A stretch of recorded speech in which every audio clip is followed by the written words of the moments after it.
Hello, नमस्ते. कसे आहात सगळे? छान ना? मी पण एकदम मस्त आहे. आजचा विषय खूप चांगला आहे. आपण खरेदी कशी करावी, कॉस्टली गुड्स घ्याव्यात का चीप, स्वस्त का महाग, कशी खरेदी करावी, खर्च कसा करावा, खूप छान असा विषय आहे. आपण मध्यमवर्गीय लोक सहसा काय करतो? स्वस्तातला घेतो, किंवा आपल्याला लहानपणीपासूनच तशी सवय किंवा आपल्याला सांगितलं गेलेलं आहे, एक खूप महाग नको, किंवा ऑफर, एकाला एक फ्री, 50% ऑफ. काय तिथे लोकांची गर्दी होते, आपण बघतो. मग आपण शहाणपणानं स्मार्टली कसं वागावं, किंवा प्रत्येककडे स्वस्त म्हणून गेलं की तर खरं स्वस्त असते का महाग होते, ह्याच्याबद्दल आज खूप महत्वाचं जरासं बोलू आपण. परवा काय झालं, माझी मैत्रीण माझ्याकडे आली होती. सकाळी 10च्या दरम्यान गर्दीच्या वेळेला आलेली होती. तिचे घरातनं आमच्या घरी यायला बसला ते 24 रुपये, रिक्षावाला 200 रुपये घेतो. मग ती म्हणाली, 200 रुपये कशाला घ्यायचे, तेवढं काही अंतर नाही, बसनं जाऊया आपण, 24 रुपये तर भागते की. म्हणून ती बसनं आली. सकाळी ऑफिसची वेळ, शाळा कॉलेजेसची वेळ, गर्दी. त्या गर्दीत तिचा चष्मा फुटला आणि 6,000चा चष्मा फुटला. म्हणून तिला वाईट वाटलं, कोणालाही वाटणार. आता हे बघा, अशा वेळी ॲटलिस्ट आपण सिनियर सिटीजन्स आहे तरी गर्दीच्या वेळी रिक्षानं गेलेला परवडते. बाकी वेळी ठीक आहे, दुपारच्या वेळी वगैरे गर्दी नसते, पण अशा वेळी हे म्हणजे आपण जरा तारतम्य बघायला पाहिजे, किंवा जरा बॅलन्स राहायला पाहिजे. आणि एक गोष्ट सांगते, नुकतंच घडलेली. माझी सुनेची मैत्रीण तिला म्हणाली, अगो 300 रुपयाला लेगिन्स किती छान आल्यात, अमुक अमुक दुकानात, खूप एकदम सुंदर. मी बघ एकदम अर्धा डझन खरेदी केलेल्या आहेत.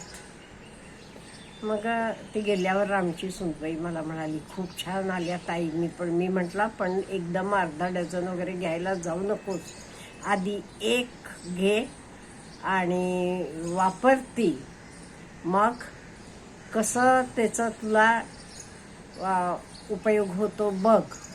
म्हणजे ती लेगिन्स कशी चांगली आहे, क्वालिटी म्हण, रंग म्हण, सगळं. त्यामुळे एक आधी घेऊन ये, तुला बरं वाटलं ते 5 काय 6 काय तुला हव्या एवढ्या घे. मग आणि ऐकलं तिनं, म्हणून एक लाल रंगाची लेगिन्स घेऊन आली. वापरले.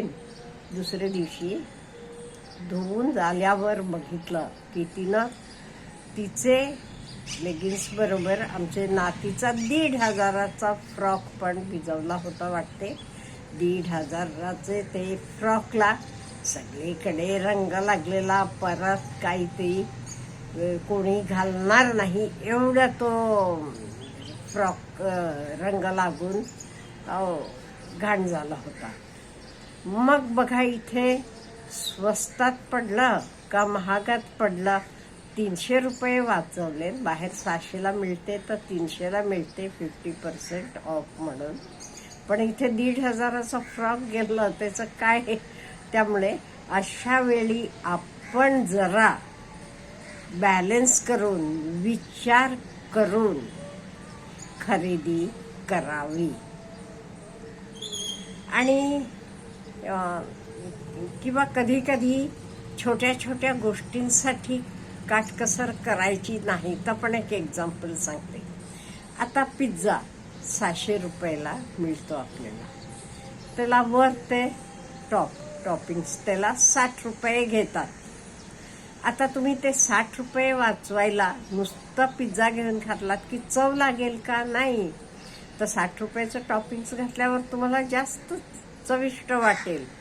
त्यामुळे अशा वेळी आपण काटकसर करता कामा नये. तुम्ही ते 60 रुपये वाचवायला गेलात की तुम्हाला चव मिळणार नाही, तुम्ही एन्जॉय करणार नाही. त्यामुळे जिथे खर्च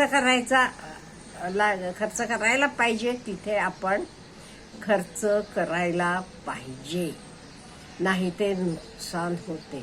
आता परवाच मी माझ्या नातीला एक गोष्ट सांगत होते, चंदमामातली वाचलेली गोष्ट, पण त्या गोष्टी आपल्याला किती काही देऊन जातात बघा. त्या गोष्टीत असंच होतं. एक बिझनेसमन होता, वर्तक म्हणजे व्यापारी. काय झालंय ना, त्यानं काहीतरी चूक केली म्हणताना त्याला सम्राट ते देशातला पनिशमेंट देतो. त्याला म्हणतो 1 ते 50 छडी म्हणजे मार, नाही ते 1000 वरा. तेव्हा ते सोन्याचे नाण्यांना वरा म्हणायचे, पैसे 1000 रुपये म्हणा तुम्ही आताच्या काळात. कुठला तुला पनिशमेंट पाहिजे म्हणतो.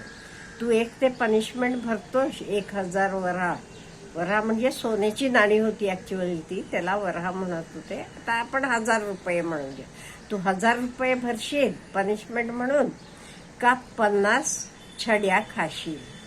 तो बिझनेसमन त्याला वाटलं कशाला एवढे पैसे द्यायचे, नको, छड्या खाल्लेला बरा. तो म्हणाला ओके मी मार खातो. अहो, मार खाऊन सवय आहे का हो? चांगला खाऊन पिऊन छानपैकी राहिलेल्या माणसाला 30 छड्या पडेपर्यंत त्याला वाटलं नाही आता मी जगणार नाही, नको. तसा म्हणतो नको, थांबवा, मी 1000 वरा देतो. तसं नंतर म्हणतो मी 30 छड्या तर खाल्ल्या की आता मी 400 देतो. ते म्हणाले नाही, तू पुढच्या 50 पैकी 30 खाल्ल्या म्हणजे 20 छड्या नको असल्या तर तू 1000 वरा द्यायला पाहिजे. मग ओके म्हणतो, हा तेवढे 1000 वरा देतो. म्हणजे इथे छड्या तरी 30 खाऊन झाल्या आणि वर पैसे पण देऊन झाले, म्हणजे नुकसान आहे का नाही? त्यामुळे असं आपण विचार करायला पाहिजे. आणि एस्पेशली भाजीपाला वगैरे घेतो आपण तेव्हा चांगल्यातला चांगला भाजीपाला खरेदी करायचा, का तर आपले पोटात जाते. त्यामुळे उगीच काहीतरी औषधं मारलेला स्वस्तात मिळते म्हणून बिलकुल घेऊ नका. तर खाऊन आजारी पडलो की आपल्याला कितीला पडायचं तर. त्यामुळे अशा ठिकाणी आपण बिलकुल कमीत मिळते म्हणून जायचं नाही. जिथे तुमचे फायद्याचं होते तिथे चालेल. आता परवा मी म्हटलं, माझे एका भाचेनं ITत आहे तो, त्याला आयफोन खरेदी करायचा होता. त्याचा कॉस्ट होता 99,000 बघा. आणि लगेच तर तुम्ही क्रेडिट कार्डवर घेतला तर तुम्हाला 9,000ची सूट होती. 90,000ला मिळत होता, 90,000ला. त्यामुळे त्यानं लगेच क्रेडिट कार्ड देऊन घेतला आणि लगेच 8-10 दिवसात सगळे पैसे भरून टाकले, रिकामा झाला. म्हणजे तिथे त्याला तर फायद्याचं झालं. म्हणजे आपण हे सगळं जरासं विचार करायला पाहिजे. आणि ह्याच्याशिवाय आपण खातो तिथे, म्हणजे हॉटेलमध्ये वगैरे आपण तिथे 3-4 हजाराचं बिल होते. मग आपण टिप्स द्यायला मग काटकसर करायची का? नाही. अशा ठिकाणी 50-100 रुपये टिप्स द्यायचे. आपण हे बघा खरेदी करायला जातो, सोनं, डायमंड, अशा वेळी आपण तिथे काटकसर करतो का? नाही. ते सांगितलेले पैसे देतो आणि खरेदी करतो. त्यामुळे अशा वेळी बिलकुल काटकसर करायची नाही. आणि ह्याच्याशिवाय माझे वडिलांची एक शिकवण आहे, मला खूप चांगली शिकवण आहे ती. काही प्रोग्रामला आपल्याकडे स्वयंपाक करायला माणसं येतात किंवा झाडू हे करायला कामाला येतात. त्यांना आले की 100 रुपये दक्षिणा म्हणून प्रत्येकाला द्यायची. तर त्यांचे पगारात धरायचं नाही आहे, 100 रुपये खुशी म्हणून सर्वांना. अहो, आपण ते फंक्शनसाठी लाखो रुपये खर्च करतो, मग इथे ह्या लोकांना देऊन किती पैसे जातात? जातील 1000-2000. प्रत्येकी 100 रुपये द्यायचे, म्हणजे ते समाधानानं खुशीनं काम करतात.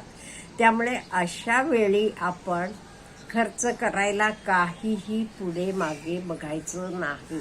थोडक्यात मोठे खर्च करताना विचार करा, पण अगदी छोट्या छोट्या खर्चांना तिथे पैसे वाचवायला जाऊ नका. तिथे जरा स्मार्ट व्हा. आता मीठ घ्यायला जातो आपण, मीठ का नाही तुम्हाला 25-30 रुपयालाही मिळेल, चांगले कंपनीचं चांगलं 100 रुपयालाही मिळेल. इथे तुम्ही 25-30 रुपयाचा घेतलात तरी तुमचे काय पैसे वाचणार? 60-70 रुपये. अशा वेळी द बेस्ट क्वालिटीचं घ्या. म्हणजे छोट्या गोष्टींमध्ये पैसे वाचवायला जायचं नाही, तिथे बेस्ट क्वालिटी घ्यायची. तुम्ही महाग गोष्टी घेताना हवं ते जरा हे करा. फॉर एक्झाम्पल आपण कार घेतो, एकदम हे बघा महागडी 1 कोटीची वगैरे गाडी घ्यायचे ऐवजी किंवा इव्हन 70-80 लाखाची गाडी घ्यायची ऐवजी 10-15 लाखाची गाडी घ्या. व्यवस्थित चालतात, त्या छान होतात. उरलेले पैसे बँकेत ठेवा, त्याचे व्याजानं तुम्ही पेट्रोल भरलात तरी चालतो. मग एकटं जाताना आपण गाडी घेऊन गेलो तरी, 4 व्हीलर घेऊन गेलो तरी चालते.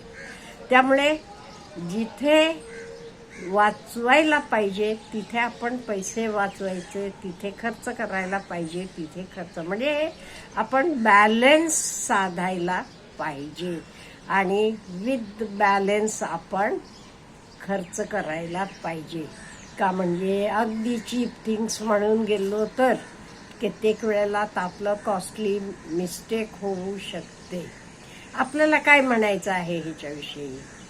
लेट मी नो, कॉमेंट बॉक्समध्ये सांगा. Have a good day.